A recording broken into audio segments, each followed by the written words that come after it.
सदन में भारतीय जनता पार्टी के एक एमएलए ने माँ बहन की गाली दी, उस पर प्रधानमंत्री जी क्यों नहीं बोले?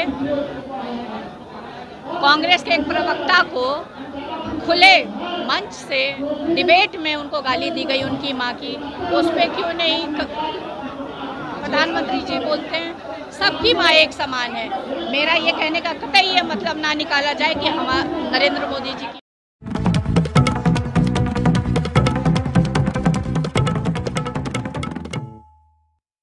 विधानसभा के प्रधान कार्यालय का उद्घाटन हुआ है और यहाँ सभी कार्यकर्ताओं को और दानापुर की जनता को मैं बस इतना ही कहना चाहती हूँ कि जिस तरह से आपने अपनी बेटी पे जो आशीर्वाद दिया, समर्थन दिया, अपना और जिताने का काम किया है पाटलिपुत्रा से, उसी तरह से आज विधानसभा में हमारे रीतलाल जी खड़े हैं विधायक के लिए, और उनके लिए भी इसी तरह से अपना समर्थन और आशीर्वाद दें ताकि वो जीत जाएं और उनके लिए काम करें।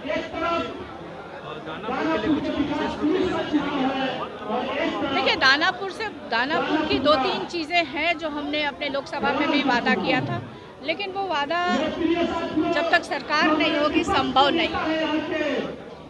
और ख़ास तौर पे दियरा के लिए मैं कहना चाहती हूँ, दियरा की जितनी भी जनता है उनको मैं ये बताना चाहती हूँ कि जब दियरा का 2 पंचायत काट करके सोनपुर जा रहा था, दियरा का 3 पंचायत को, तो उस समय के सांसद रामकृपाल यादव जी थे। तो आज किस मुंह से वो दियरा जाएंगे वोट मांगने के लिए? एक दियरा की सारी जनता उनसे ये प्रश्न पूछने के लिए तैयार बैठी है। उनकी डबल इंजन की सरकार, वो चाहते तो उसको रोक सकते थे।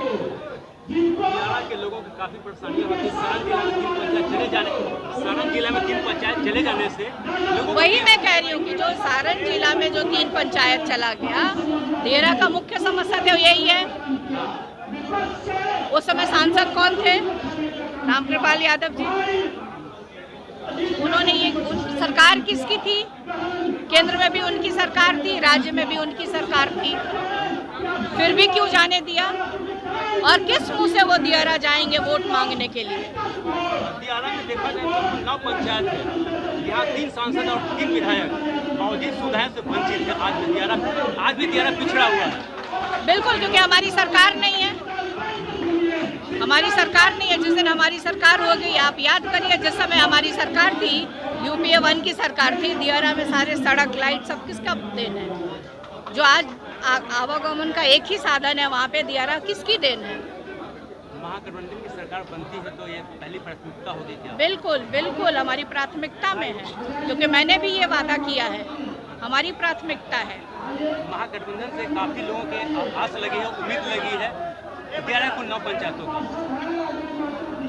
बिल्कुल, मैं बार बार यही आपको कह रही हूँ ना कि हम लोग इस पे हमारी सरकार होगी और हम लोग इसको सुनिश्चित कराएंगे। योगी जी आज बिहार में, योगी जी का बिहार में क्या काम है? आप उन्हीं जातियों को यूपी में आप गाली देते हैं, आप दानापुर में आकर के नॉमिनेशन में शामिल होते हैं। तो ये तो रामकृपाल जी को सोचना चाहिए। जिस समाज से आते हैं उस समाज को यूपी में योगी जी से गाली दिलवाते हैं और यहाँ अपने लिए वोट मंगवाते हैं। तो दानापुर की जनता बहुत समझदार है, बहुत सोच विचार करके, और दानापुर की जनता ने अपना मन बना लिया है। यहाँ से महागठबंधन के उम्मीदवार की जीत पक्की है।